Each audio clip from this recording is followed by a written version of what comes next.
பயங்கரமான ஒரு குடிகார். சாராயத்தை காய்ச்சி அப்படியே சூடா குடிக்கிறார். சாராயத்தை காய்ச்சி அப்படியே சூடா குடிக்கிறார். ஏற்காக சொல்றேன்னா நீங்க தெரிஞ்சுக்கணும்.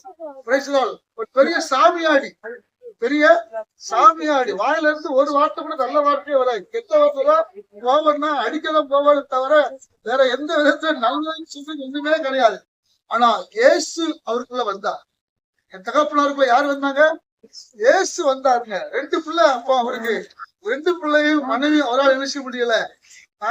சமாதானமாய் சந்தோஷமாய் அவர் குடும்பத்தை நடத்த முடியல. ஆமென்.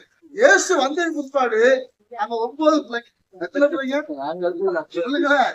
9 பிள்ளைங்க. 9 பிள்ளைங்களும் சந்தோஷமா இருக்கு. காரணம் என்னன்னா எங்களுக்குள்ள யாரு இருக்கிறா? நீங்க 1 பிள்ளை 2 பிள்ளை வச்சு ஆடுறதே பெரிய விஷயமா இருக்குது. அன்னைக்கு 9 பிள்ளைங்க எங்க அப்பா அம்மாவுக்கு. இன்னைக்கும் 9 பேர் திருமணமாகி பேர பேத்திகள் எல்லாரும். நான் தான் வீட்டுக்கு மூத்த பையன். எனக்கு கீழே 4 தம்பி 4 தங்கச்சி எல்லாம் ஒவ்வொரு இடத்துல இருக்கிறாங்க.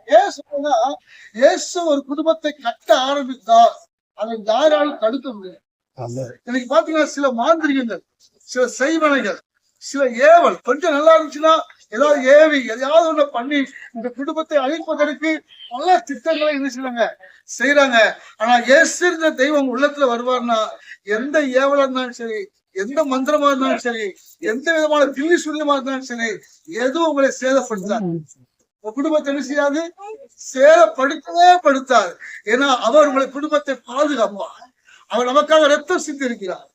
ரத்தத்தை சிந்தி நம்முடைய பாவ சாபத்தை மீட்டு கொள்ள வேண்டியவர்களுக்காக ரத்தத்தை சிந்தி நம்ம மீட்டு எடுத்திருக்கிறார். இன்றைக்கு இந்த இயேசு உங்க வாழ்க்கைத்துல வருவாங்கன்னா, உங்க குடும்பத்துல வருவாங்கன்னா, உங்க குடும்பம் சந்தோஷமா இருக்கு.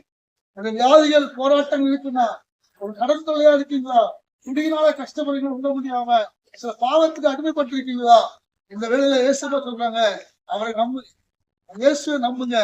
அவர் உங்களுக்கு விடுதலை தருவார். அவர் உங்களுக்கு சமாதானம் தருவார். உங்க குடும்பத்தை வாழ வைப்பாருங்க. நீங்க இந்த பூமியில வாழ்ந்துருப்பீங்க. எந்தெந்த இடத்துல தலை குனிஞ்சீங்களோ அந்த இடத்துல தலையை நிமிர செய்கிறவர் இயேசு. எங்களுடைய வாழ்க்கையில கத்த அற்புதம் செய்தார். நானும் ஒரு இந்து குடும்பத்துல பிறந்தேன். நான் சொன்ன மாதிரி எங்க அப்பா இந்து குடும்பத்துல பிறந்தவர்தான். ஒரு சாமியாடுதான். பேசலாம். சாராயத்தை குடிச்சு அப்படியே சூடா குடிச்சு ஆளுதான்.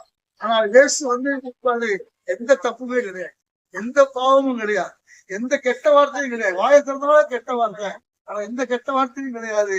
நாங்க பேசலாம். இன்னைக்கு நாங்க 9 பிள்ளைங்க நல்லா இருக்கணும், சந்தோஷமா இருக்கணும்.